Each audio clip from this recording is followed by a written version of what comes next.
O que a gente vai começar a gente vai partir hoje para entender de onde vem, né, a legislação trabalhista. Por que que existe isso, né?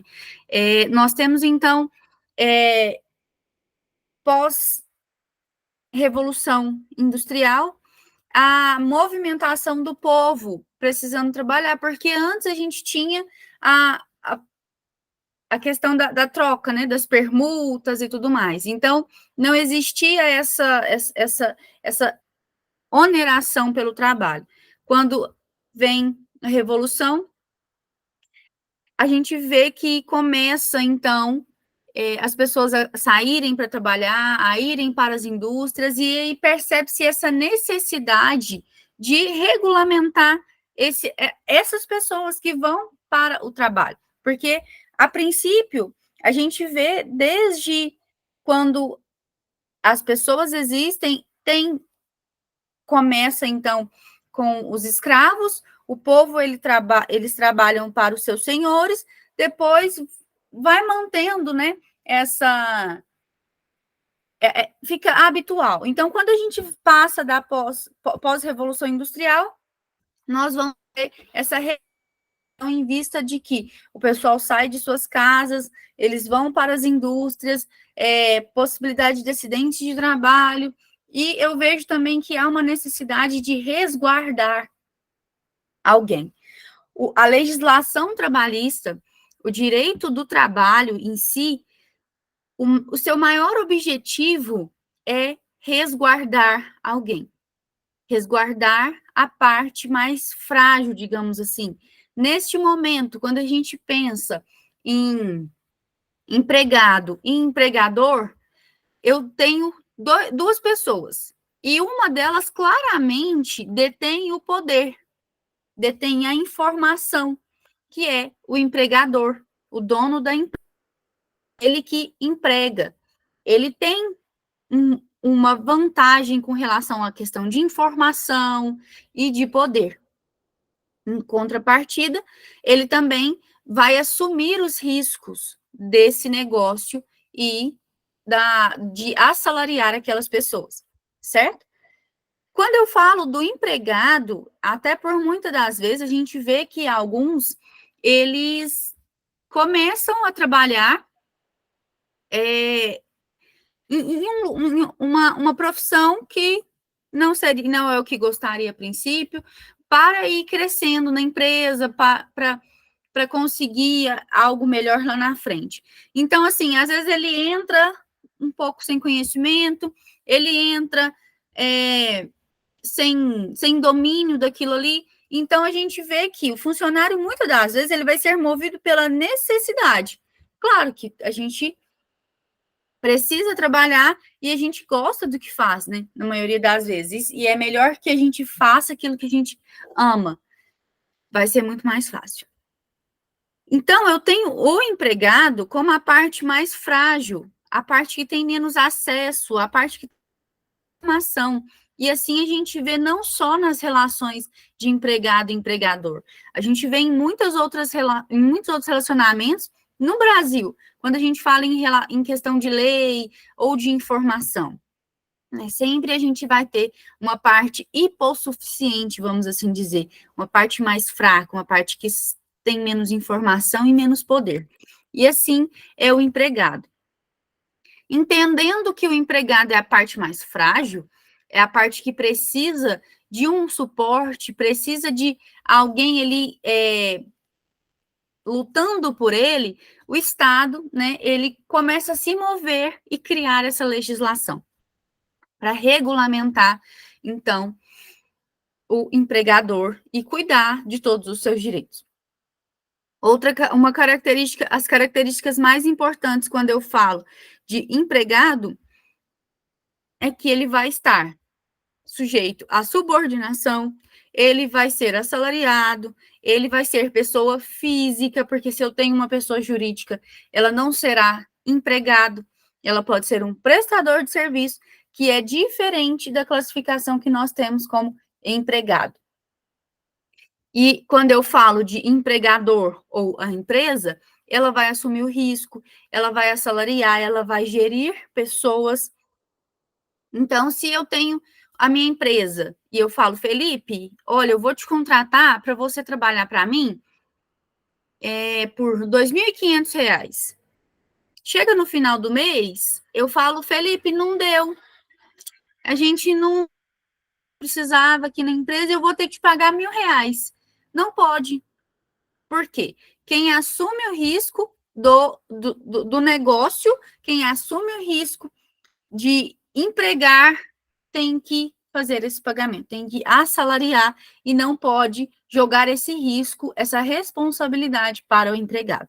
Então, aqui a gente entendeu quem que é o empregado, quem que é o empregador, de onde vem, né, esse direito do trabalho, a legislação trabalhista, certo? E aí, a gente vai perceber, ao longo de todo o estudo da matéria, que legislação trabalhista, direito do trabalho, ele vai estar sempre intercalado com muitas outras matérias e áreas do direito, da legislação brasileira em si, no geral. Começando quando a gente olha para os contratos. O que eu tenho quando eu falo de um contrato? Um contrato, eu tenho um negócio jurídico. Eu tenho vontade das partes. Eu celebro um contrato que ele é válido, um contrato bilateral, que é o caso do contrato de trabalho, eu preciso ter vontade de ambas as partes. E a gente vai ver que não só aqui a gente tem esse tipo, mas em muitas outras áreas a gente vai ter os contratos verbais, que também são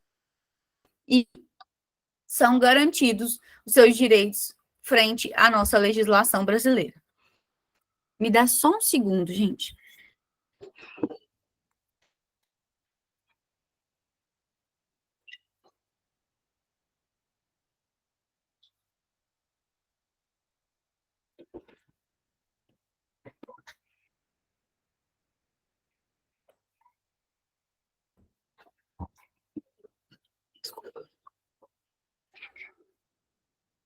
Então, a primeira coisa que a gente vai ver, e está aí no material de vocês, é a respeito do contrato de trabalho. O contrato de trabalho, ele é, então, esse negócio, ele vai ter vontade das partes, é um negócio jurídico, certo? Quando eu falo de um negócio jurídico, o contrato de trabalho, dentro da legislação trabalhista, eu vou ver o direito do trabalho, ou seja, a legislação trabalhista aqui para vocês, se relacionando com o direito civil, porque é de lá que vem o contrato de trabalho. O contrato de trabalho tem sua origem no direito civil, digamos assim, e traz para cá para garantir direitos e regulamentar, organizar essa relação entre empregado e empregador.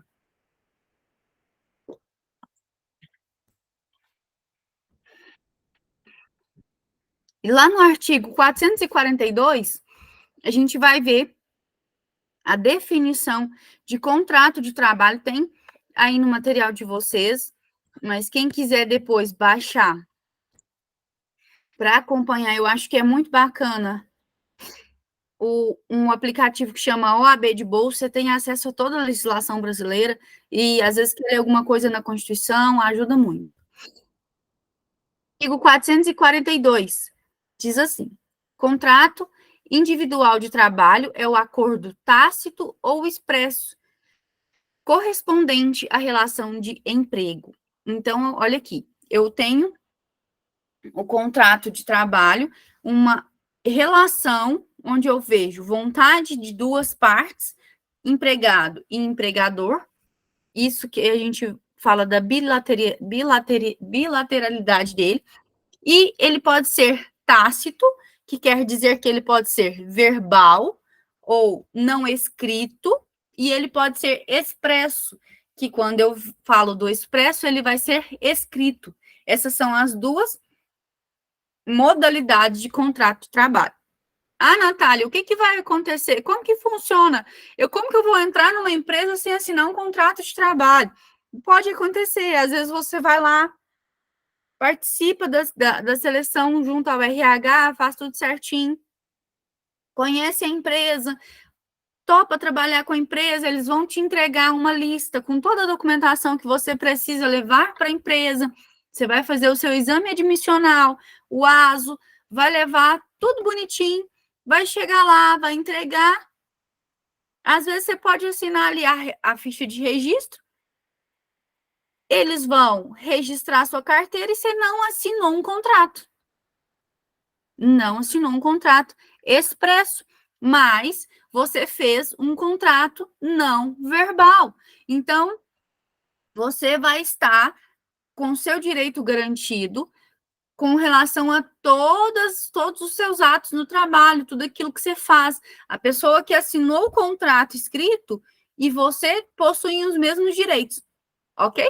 Tranquilo até aqui? Se você quiser comentar, Felipe, pode ficar à vontade, professor Alisson também.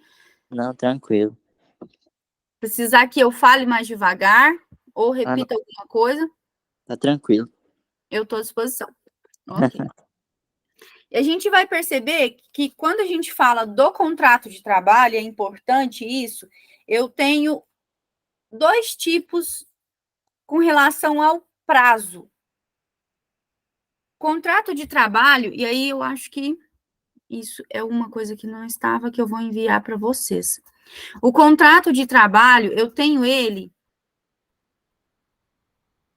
resguardado pela lei em duas modalidades com relação ao tempo. O contrato de trabalho, ele vai ser por tempo determinado ou tempo indeterminado. Em regra, nós vamos ver e as pessoas, elas são contratadas para trabalhar por tempo indeterminado. E quando eu tenho os contratos com tempo determinado, eu tenho contrato com tempo determinado no contrato de experiência, e aí a gente tem lá no artigo 443, que diz assim: o contrato individual de trabalho poderá ser acordado tácita ou expressamente, verbal ou por escrito, por prazo determinado ou indeterminado para prestação de trabalho intermitente, ou para prestação de trabalho intermitente. Então, vamos lá. Eu assinei a minha documentação, vou começar a trabalhar na empresa. Eles vão falar assim, Natália, você vai ser contratada para trabalhar a título de experiência. Você vai ter um contrato de 90 dias, ou você vai ter um contrato de 30 dias que pode ser prorrogado, ou você vai ter um contrato de 45 dias que pode ser prorrogado por igual período. Eu preciso entender que quando eu falo de contrato de trabalho de experiência, eu não passo o prazo de 90 dias. Quem quiser anotar isso é importante. O contrato de trabalho de experiência, ele tem um prazo máximo de 90 dias, não pode passar disso. A outra modalidade de contrato de trabalho temporária, ou por tempo determinado, é o contrato de trabalho até 2 anos.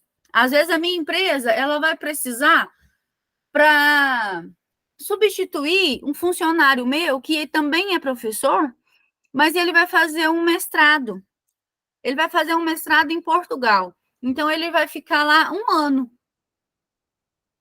Direto, sem voltar aqui no Brasil. Vou precisar substituir alguém. Eu vou precisar colocar alguém para substituir esse professor pelo período de 1 ano. Então, eu vou contratar uma pessoa para esse período de 1 ano. Posso colocar lá no contrato dela. O seu contrato tem um prazo de 1 ano. E aí, posso prorrogar esse contrato para ele chegar a 2 anos, igual período. Natália, mas e aí? Passou os 90 dias, passou-se os 2 anos, que é os contratos que a gente pode ter com período determinado. Ao esgotar, né, esse contrato, passar-se ali os 90 dias ou passar os 2 anos, esse contrato que foi feito como contrato com prazo determinado, independente de qualquer coisa, a não ser que você, na condição de funcionário, ou o seu patrão vira e fala, olha, eu quero encerrar o contrato, ou eu realmente quero continuar o contrato, esse contrato ele vai ser transformado em contrato por tempo determinado automaticamente. Então, se eu tenho um contrato de experiência, ou se eu tenho um contrato de prazo determinado até 2 anos, passou os 90 dias, passou os 2 anos, ele vira contrato de tempo indeterminado, que é o que fala no artigo 443 da CLT, ok? E aí a gente vai ver também que nós temos, mais à frente, a jornada de trabalho. E o que é a jornada de trabalho? Basicamente, jornada de trabalho é o tempo em que eu estou à disposição do meu empregador. Natália, mas então, o tempo que eu gasto do meu trabalho para chegar na minha casa, da minha casa para chegar no meu trabalho, o tempo que eu gasto para vestir o meu uniforme, eu estou fazendo pela empresa. É tempo à disposição do meu empregador? Conta como horas de serviço? Não, gente. Não conta como hora de serviço. E você não está à disposição do seu empregador. Por isso, não é remunerado, ok? Quando você está indo para o seu trabalho, apesar de estar resguardado em caso de um acidente, por exemplo, porque se a pessoa ela sofre um acidente no percurso do trabalho, a gente vai ver que ela vai ser afastada por acidente de trabalho. No entanto, a título de contagem de horas, não é tempo à disposição do empregador. O tempo que você gasta vestindo o seu uniforme, o tempo que você gasta indo para o trabalho, não conta como jornada de trabalho. Conta como jornada de trabalho o momento em que você chegar no seu posto de trabalho e começar a trabalhar de fato. Ou quando você terminar lá de vestir seu uniforme, chegar no serviço e bater o seu ponto e iniciar as suas atividades, ok? Eu vou ter, então, 2 tipos de jornadas. A jornada de tempo integral, ou seja, 8 horas, na verdade são mais tipos, eu vou explicar depois. Eu tenho a de 8 horas que vai funcionar assim. Eu posso ter a carga horária de 8 horas, 5 vezes por semana, e 4 horas, um dia e 4 horas no 6º dia da semana, e aí a gente completa as 44 horas semanais, porque o trabalhador que faz 8 horas, ele vai ter 44 horas semanais. Eu posso também, porque às vezes a gente tem empresas que não abrem aos sábados, eu posso fazer aquela modalidade de 4 dias, 9 horas, e o 5º dia eu trabalho 8 horas. Então, eu vou trabalhar 4 dias, vamos por segunda, terça, quarta e quinta. Eu vou trabalhar 9 horas por dia. Eu entro ali às 8 e saio às 18. E na sexta-feira eu vou entrar às 8 e saio às 17 para completar essas 44 horas semanais. Então, dentro da modalidade ou da carga horária de 8 horas semanais, eu posso fazer 8 horas, 5 dias na semana e 1 hora no sábado ou no domingo. Eu posso também fazer 9 horas durante 4 dias na semana e 8 horas um dia na semana, na sexta-feira. E eu posso também ver a modalidade de 8,48 horas por dia, que aí vai dar o total de 44 horas semanais, e não há necessidade de eu fazer um dia 9 horas e nem trabalhar o 6º dia, ok? Quando eu falo da jornada de trabalho, então, eu tenho o período integral, 8 horas, e eu vou ter também 6 horas. Quando eu tenho as 6 horas semanais, eu tenho, geralmente, o funcionário ele vai trabalhar entre 26 a 30 horas diárias, ok? Se o trabalhador estiver nessa modalidade de 30 horas diárias, ele vai ter uma limitação, e a gente vê isso um pouco mais para frente, com relação às horas extras que ele pode fazer durante o dia.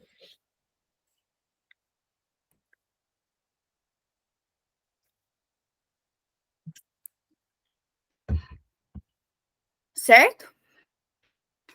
A outra modalidade de jornada de trabalho é o famoso 12 por 36. O troca-turno também existe e a gente tem eles regulamentados pela legislação. O 12 por 36 é aquele que vai trabalhar das 6 da manhã às 6 da tarde hoje, amanhã ele não trabalha, ele retorna à empresa às 6 da manhã na quarta-feira, certo? O que troca turno, ele vai fazer, essa semana, vamos supor, ele trabalha de 7 às 3, na semana que vem ele trabalha de 3 até meia-noite, na outra semana ele trabalha de meia-noite até às 5, e assim vai. Cada semana, cada período, aquele que faz a troca de turno, ele vai trabalhar num turno determinado, ok? Quando eu falo de intervalo de trabalho, do período de trabalho, é importante eu observar que, se eu faço uma jornada de até 4 horas, o meu empregador, ele não vai ser obrigado a me conceder intervalo durante o meu trabalho. Mas se eu estiver com uma carga horária de 4 até 6 horas, eu preciso de pelo menos para um intervalo, ok? Pode ser para almoçar, para tomar um lanche, a forma que o funcionário achar melhor. Se ele quiser almoçar, almoço, se não quiser comer um lanche, fica a critério dele. Mas ele precisa de 15 minutos para esse intervalo e é obrigatório. Natália, então eu saí de 6 horas até 8 horas, como que fica? Se eu tenho uma jornada de trabalho diária de 6 a 8 horas, eu vou ter um intervalo de trabalho de 1 hora, no mínimo, de até no máximo 2 horas. Por que que acontece isso? Porque se eu coloco ali um intervalo de trabalho para um funcionário com um período maior que 2 horas, eu posso prejudicar esse funcionário e colocar ele para ficar com tempo ocioso, um período que ele não consegue se deslocar do trabalho, ir para casa ou fazer qualquer outra atividade. Então, por mais que às vezes pode ser interessante para o empregador, não é interessante para o funcionário ter esse período de intervalo muito extenso. Ok? Então, eu tenho esses 2 tipos de intervalo. Na verdade, isso. Os 3 tipos de intervalo. 4 horas não é obrigatório. De 4 a 6, eu tenho que ter 15 minutos obrigatório. De 6 a 8 horas, eu tenho... perdão. Falhou aqui. Eu dei um bug. Quando eu falo do contrato de até 4 horas, não é obrigatório. Quando eu falo do contrato de 4 a 6 horas, eu tenho 15 minutos de intervalo. Passou de 6 até 8 horas, eu tenho 1 hora, no mínimo, e no máximo 2 horas de intervalo para o funcionário, ok? A jornada de trabalho 12 por 36 é a única jornada de trabalho que eu posso falar em intervalo indenizado. Ou seja, o funcionário 12 por 36, se o patrão e ele resolver não colocar ali um intervalo para ele almoçar, para ele jantar, para ele fazer qualquer outra atividade que ele decida, não tem problema. Ele pode receber por aquele período. Não precisa de ser... ele não é obrigado a fazer o intervalo, assim como a gente vê a obrigatoriedade nas outras modalidades, nas outras jornadas de trabalho. O funcionário, ele precisa desse tempo para ter o intervalo. 12 por 36 não é obrigatório, ok? Isso é importante. Eu tenho, então, as jornadas de trabalho, e se eu passo do meu horário de trabalho, a gente vai ter um excesso, um excedente, uma ultrapassagem nas horas que foram acordadas ali dentro do meu contrato de trabalho, né? Se eu ultrapassei as 8 horas diárias, eu tenho, então, as horas extras. Quando eu falo de horas extras, e a gente tem lá no artigo 59 da CLT, diz assim: a duração diária do trabalho poderá, ser acrescida em número não excedente de 2 horas, por acordo individual, convenção o acordo coletivo. Então, gente, o que acontece? Eu posso fazer horas extras todos os dias, Natália, se eu e o meu quiser, a empresa estiver precisando, eu posso fazer em horas extras. Corre que eu não posso esse período de 2 horas após a minha carga horária, diariamente. Ou seja, eu trabalho até às 18. Eu posso fazer todos os dias 2 horas de horas extras, mas passando disso já não é bacana, não posso. Natália, mas uma coisa, que você trabalhe na empresa de energia, que fornece energia para a cidade, e você dá um apagão. A cidade fica toda sem energia, nenhum lugar tem energia. O seu patrão vira para você e fala assim: você vai precisar, nós iremos trabalhar aqui na empresa sem parar até que a energia volte a funcionar para todas as pessoas. Aí você vai falar assim: nossa, mas a minha professora falou que eu só posso fazer 2 horas diárias de horas extras. Não. Nesse caso, quando a gente tem ali uma força maior, quando a gente vê que existe um risco eminente, eu posso sim fazer mais do que. Alguém pediu para entrar, mas eu posso sim fazer mais do que 2 horas extras. Eu posso e eu devo fazer até que a empresa ela esteja completamente ela já tem o seu problema resolvido por completo. Então, se necessário for eu fazer mais de 2 horas por conta de um apagão, até que a cidade volte a ter energia, eu posso fazer sim.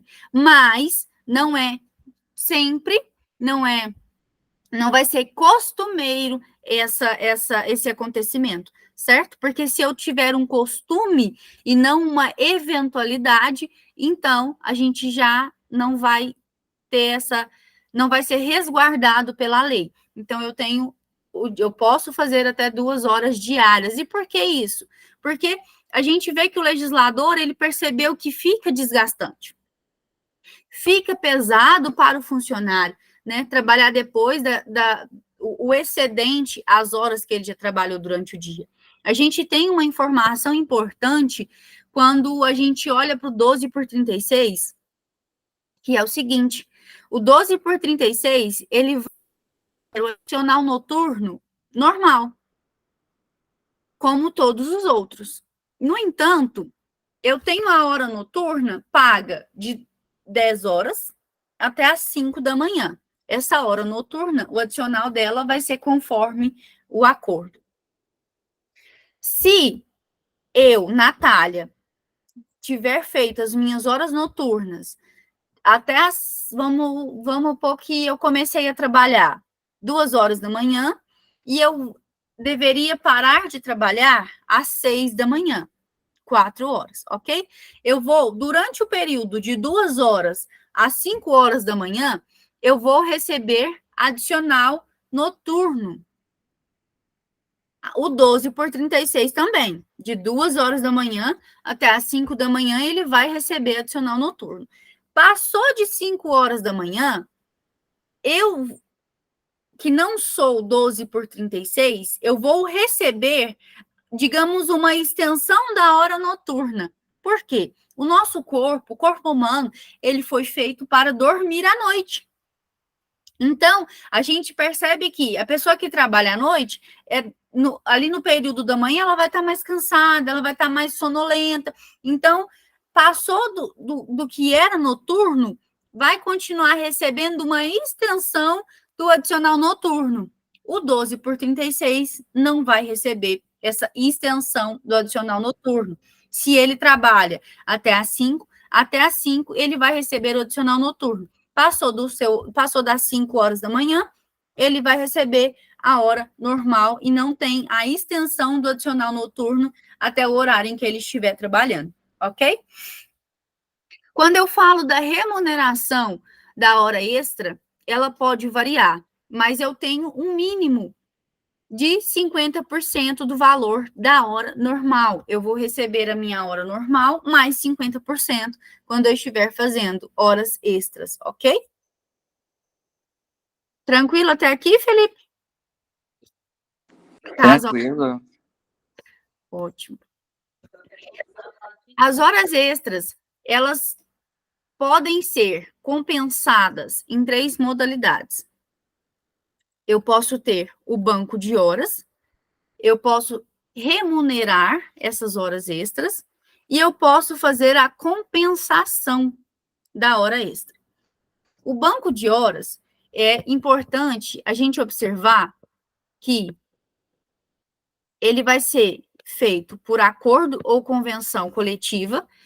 O acordo se ele for individual, ou seja, empresa e Natália, aquelas horas que você adquire, ela vai ter uma duração de 6 meses. Isso quer dizer o quê? Eu estou trabalhando, estou fazendo hora extra, hora extra, hora extra, hora extra, e aquelas horas extras, elas vão ter validade de 6 meses. Eu devo tirar folga, como ficar melhor, né?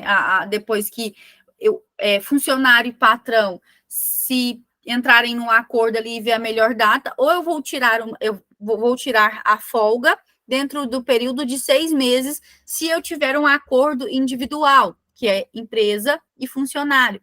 Se eu tiver uma convenção, um acordo coletivo, que aí a gente tem a presença do sindicato, esse banco de horas, ele vai ter validade de 12 meses.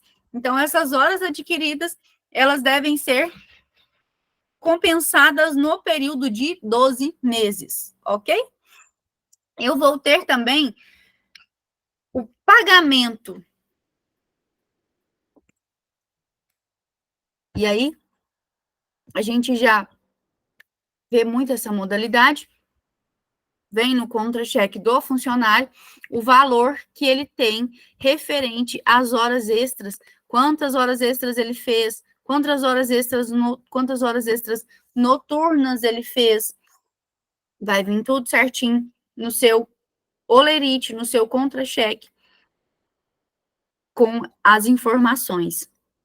Eu posso ter também outra modalidade que chama a compensação de jornada, quando eu falo de horas extras. Funciona da seguinte forma a compensação. Eu vou trabalhar essa semana, eu trabalho 8 horas por dia, vamos pensar num exemplo aqui.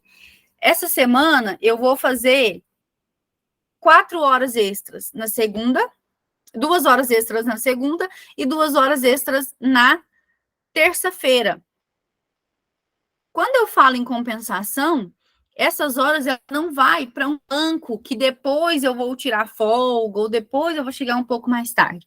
Essas horas extras por compensação, eu vou pegar as 4 horas que eu fiz, 2 na segunda e 2 na terça, e na sexta, às vezes eu posso entrar no trabalho, ao invés de entrar às 8, eu vou entrar meio-dia, para compensar as 4 horas que eu fiz extras lá no início da semana. Então, a gente tem essa modalidade de compensação também, que é diferente do banco de horas, porque o banco de horas eu vou ali juntando um monte de horas para depois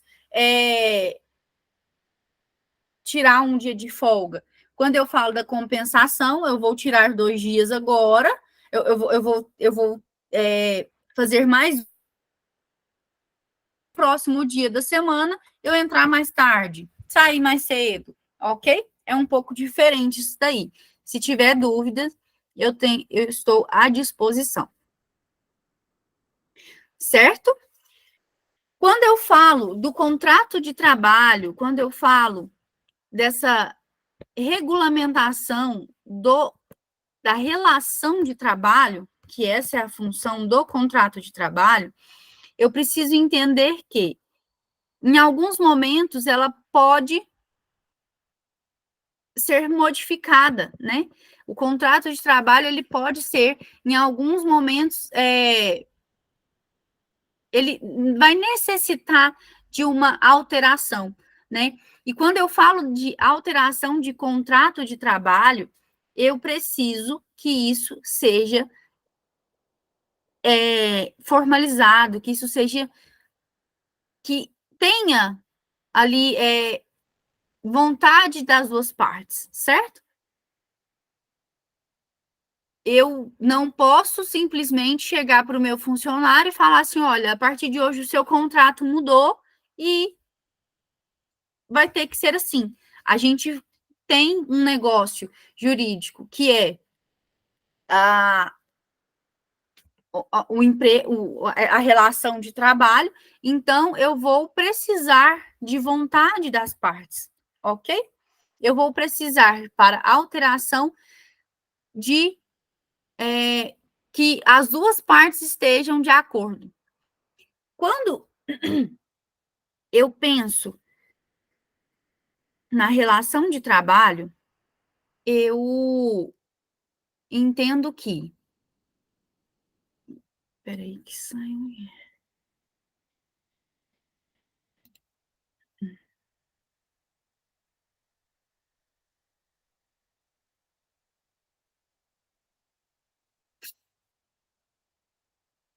Eu vou ter alguns tipos, né? Para algumas especificidades quando eu falo nessa relação. Por quê? Eu comecei agora, recapitulo, eu tenho um contrato. Quando eu falo numa relação de trabalho, eu preciso observar que em alguns momentos a pessoa ela vai ter particularidades, né? Eu não posso tratar um empregado, talvez, da mesma forma que o outro, em alguns momentos. É claro que a gente precisa ter isonomia, igualdade, sim, de fato, a gente vai observar isso, mas nós vamos ter contratos diferentes, certo? Eu tenho, então, alguns tipos de contratos, eu acho que tem aí para vocês. Eu tenho contrato, quando eu falo do PCD, da pessoa portadora de deficiência, e isso daí a gente vê que hoje já é regulamentado e tem uma obrigatoriedade com relação a isso. As empresas elas precisam ter, né, pessoas com portadoras de deficiência em sua empresa para eles fazem a título de um incentivo mesmo, colocar, trazer as pessoas para perto e também educativo para fazer com que esse preconceito seja deixado de lado e nós estejamos ali em conjunto, né? A gente traga todos para perto. Nós temos também o estagiário, o menor aprendiz, são modalidades. Eu tenho um menor aprendiz, eu vou ter 2 modalidades a partir dos 14 anos até os 24 anos de idade, eu tenho os contratos de menor aprendiz. E O estagiário, ele, em regra, não vai ter um limite de idade para trabalhar como estagiário. Pode usar. Para exercer a função de estagiário. Ô, Natália, Oi? eu não tô conseguindo acessar meu ProESC. Não. Não, eu coloquei o meu e-mail, né, e a senha, que é 1, 2, 3, 4, 5, 6, e não deu. Ô, Alisson, você consegue ajudar a gente? Você sabe se...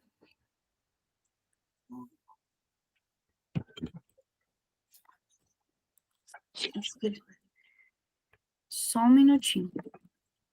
Eu acho que era a Júlia que estava aqui com a gente. Eu acho que a Júlia estava aqui com a gente. Talvez ela consiga ajudar. Eu vou enviar uma mensagem para ela. Para a gente ver se a gente consegue. Ah, tá. Sim. Beleza.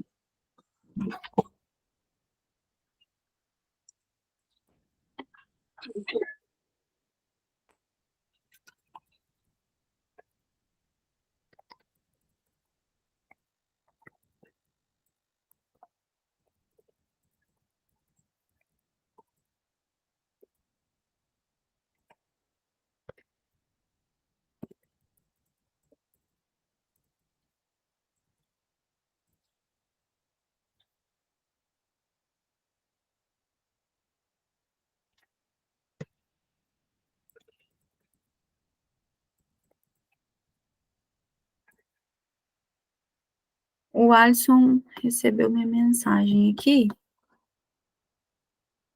Eu vou ver se eu consigo enviar para a Júlia para a gente dar continuidade.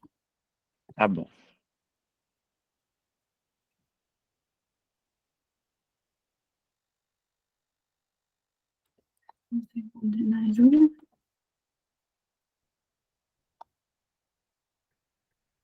Tranquilo até aqui, Felipe? Alguma dúvida?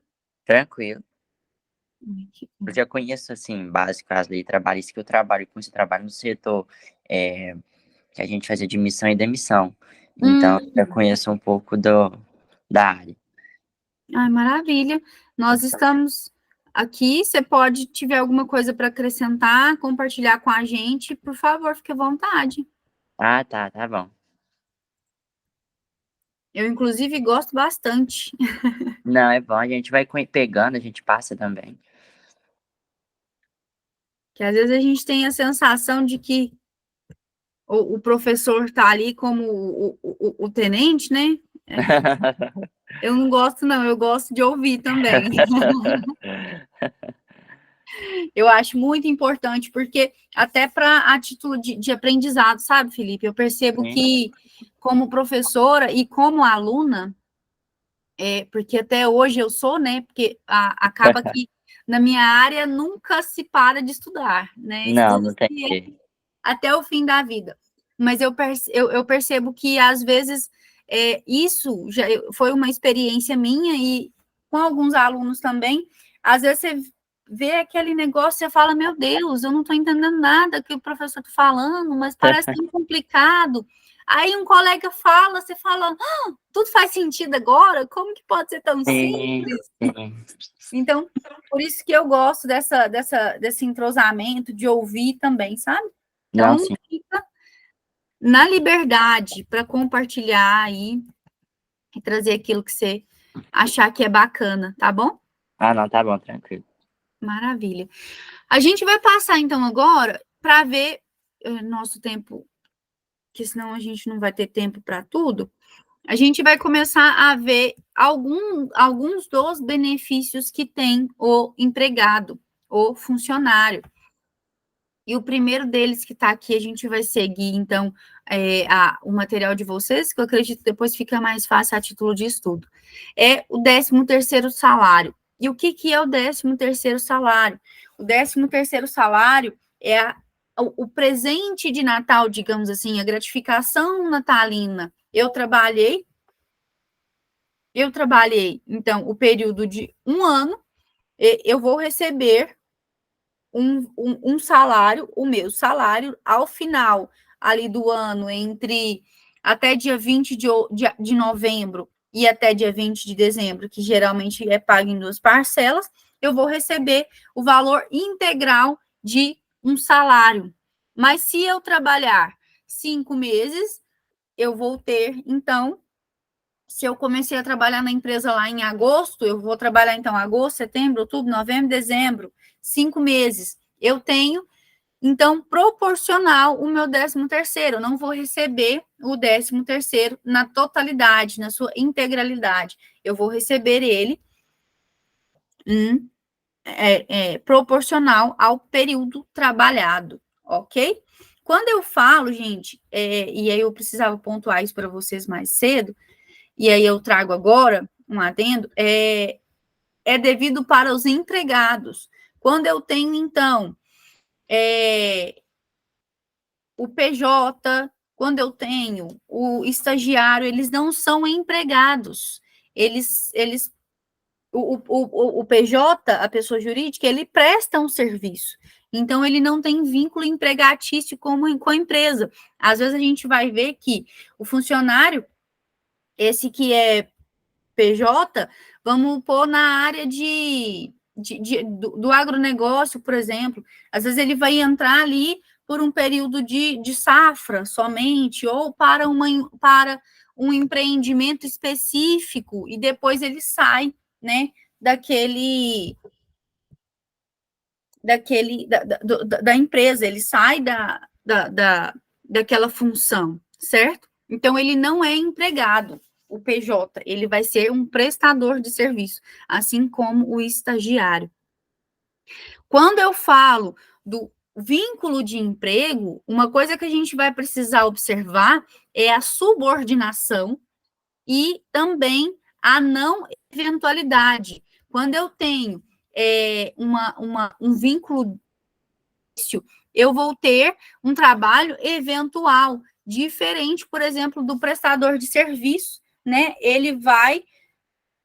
Pode ser que ele preste um serviço ali por tempo determinado, né, constante, mas pode haver ali um tempo em que ele não está nessa prestação de serviço, para a prestação de serviço e depois retorna, ou presta só aquele tempo de serviço e encerra suas atividades com a empresa.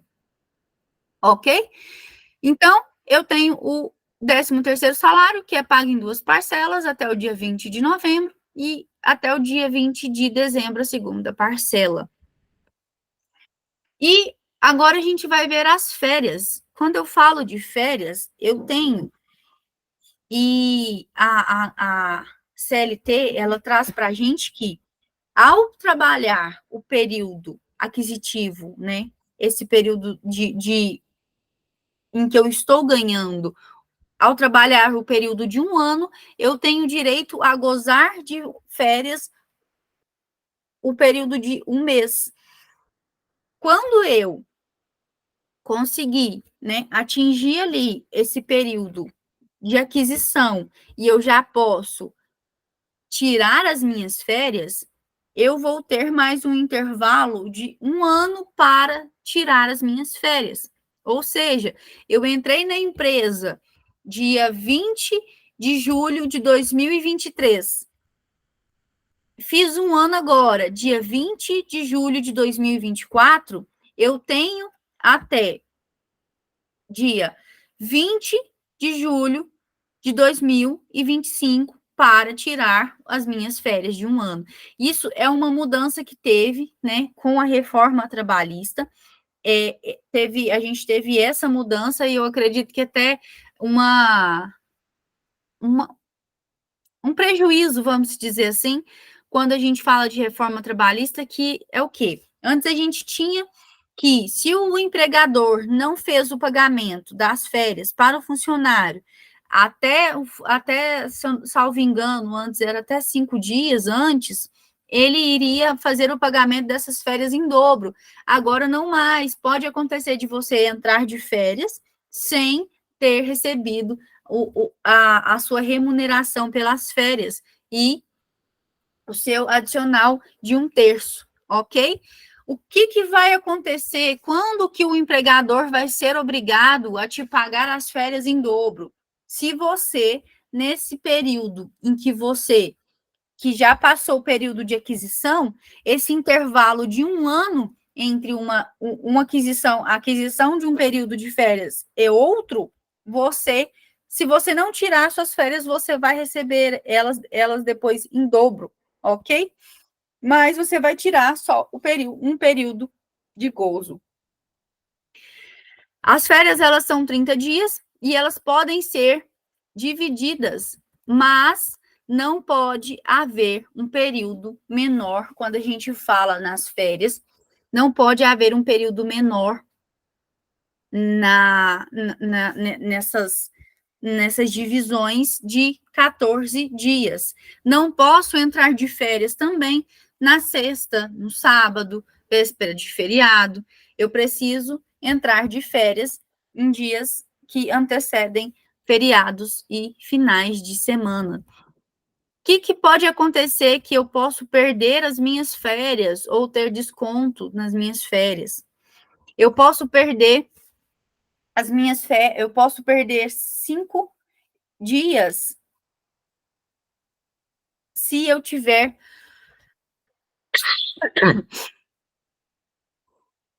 eu posso perder, 6 dias se eu tiver de 6 a 14 faltas. Eu posso perder 12 dias se eu tiver de 15 a 23 faltas, e eu posso perder 18 dias se eu tiver de 24 faltas a 32 faltas. Ok?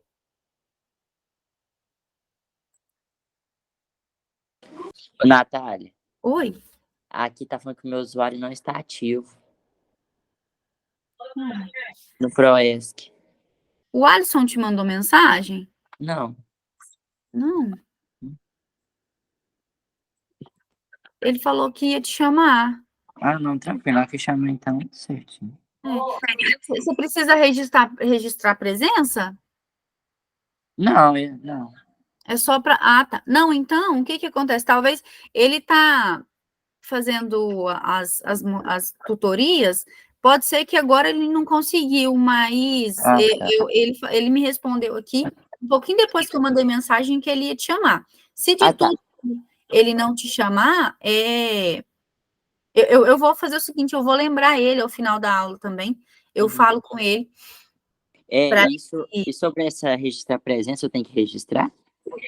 Pois é, não, é que eu acreditei eu imaginei que às vezes você tivesse tentando logar agora para registrar a presença, alguma coisa assim. Ah, tá. Porque mudou um pouco a gente do módulo passado, a gente está em algumas adaptações, mas fica tranquilo que você não vai ser prejudicado, não. Ah, tá. Tá bom? Tá bom. Nós temos, além das férias, como um direito do empregado, as faltas, né? Quando eu tenho faltas abonadas, e a gente tem lá nos artigos 131 e 473 da CLT, quando eu casar, eu tenho direito a 3 dias. Se eu for professor, eu tenho direito a 7 ou 9 dias, salvo engano. Se eu tive uma perda, um luto na família, eu tenho direito a tantos dias, e a questão é que eu preciso comprovar isso. Meu filho nasceu, eu vou poder tirar a minha licença de 6 meses, dependendo se a empresa for empresa cidadã, ou 4 meses, a empresa tradicional. O homem, ele também pode tirar ali a sua licença, que aí, então, a gente tem essa falta sem prejuízo do salário do funcionário, ok?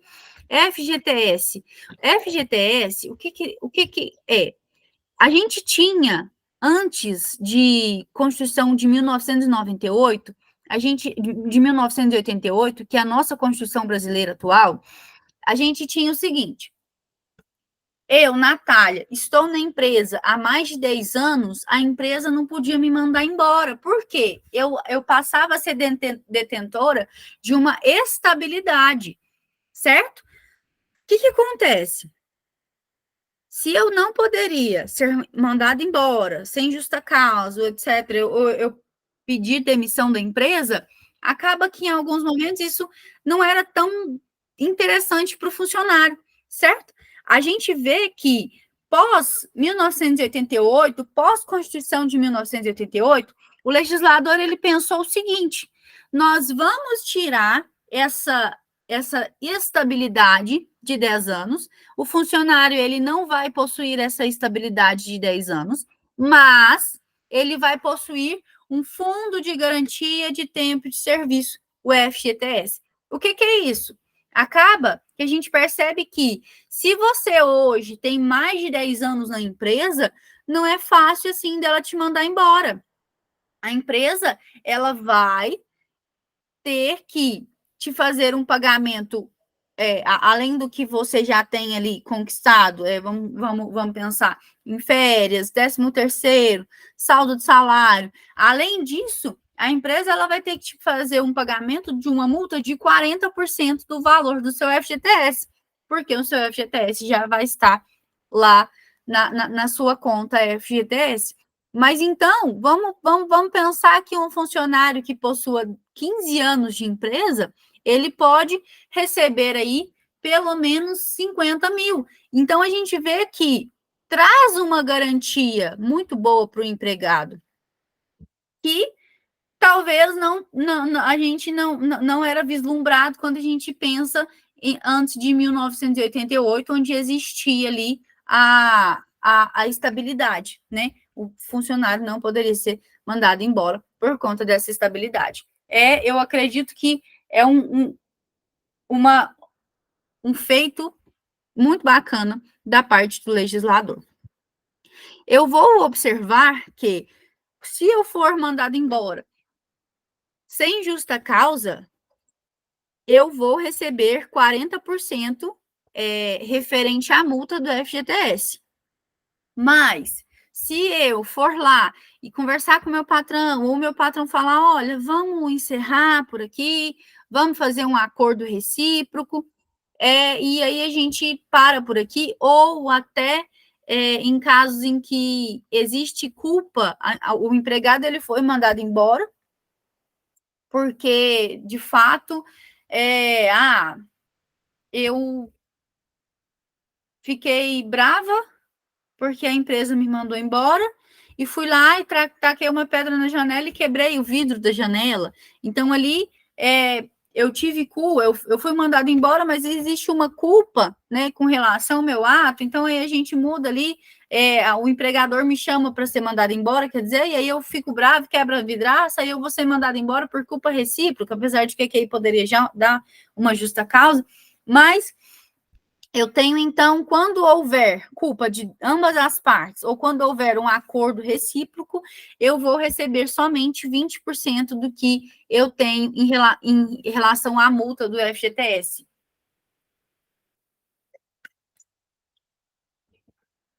A gente passa, então, para o Vale Transporte. O Vale Transporte é um direito do empregado. Só que o empregado, ele precisa fazer uso do transporte, né? Se eu vou lá na empresa, falo, olha, eu vou precisar do meu vale transporte, sim, mas aí eu passo para um terceiro, isso daí não está correto, né? Ele pode perder ali o direito do seu vale transporte. Ah, Natália, mas a minha empresa ela não me dá gasolina.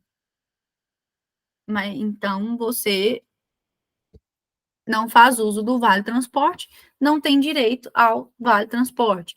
Ah, mas eu prefiro ir de carro para o trabalho. Então, o empregado ele vai ter que suportar esse ônus de ir de carro para o trabalho, porque quando a gente fala de vale transporte, ele deve ser direcionado para o transporte, ok? Transporte coletivo, nesse caso, a gente fala. Seguro-desemprego. O seguro-desemprego é mais uma modalidade, uma garantia que a gente vê para o empregado, ele sendo mandado embora sem justa causa, ele vai ter direito ao seguro-desemprego. Ele trabalhando ali, então, o período de 1 ano, que é o período para contribuição e direito de ser, de haver essa concessão do seguro-desemprego, eu preciso trabalhar 1 ano para posteriormente solicitar a concessão do período de seguro-desemprego. Ah, mas aí eu saí da empresa, eu vou precisar, eu saí, eu fiquei 1 ano trabalhando na empresa, fui mandado embora, recebi o meu seguro-desemprego, entrei em outra empresa, não é imediatamente que eu vou conseguir ter uma nova concessão desse benefício do seguro-desemprego. A gente vai observar aqui, existe um prazo mínimo. Depois que eu recebo a primeira vez, a primeira solicitação, eu preciso de, na segunda, ter no mínimo 9 meses, 12 meses dos 18 anteriores. Passou disso na segunda vez, eu tenho esse período de 18 meses, 12 meses dentro de 18 meses. 12 meses trabalhados no período de 18 meses. Passou desse período, eu preciso, então, de 9 meses dentro de 12 meses. A partir da quarta em diante, continua o funcionário tendo que contribuir 6 meses para poder receber. Na primeira vez, eu tenho, então, 5 parcelas e depois eu vou ter 4 parcelas. Ok? Gente, quando eu falo da gratificação e quando eu falo de gratificação de função, se eu perco a função, eu perco a gratificação. Ou seja, eu estava substituindo o meu chefe, o meu gerente no período de férias. Recebi no período que meu gerente estava de férias, como se gerente fosse. Recebi o valor que meu gerente iria receber. Voltei para a minha função originária. Voltei, terminou o período em que o meu gerente estava de férias. O que vai acontecer? Eu saí daquele cargo de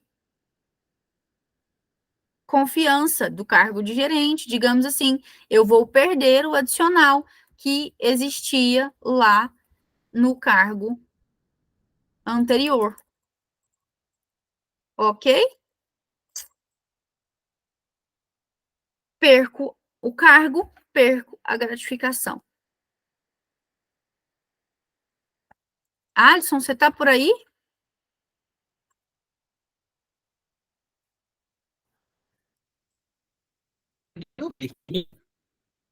Tá me ouvindo?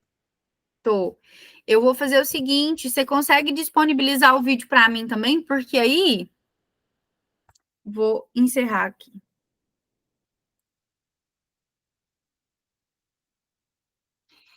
Porque aí o que acontece? Eu vi que a Ana comentou que precisa.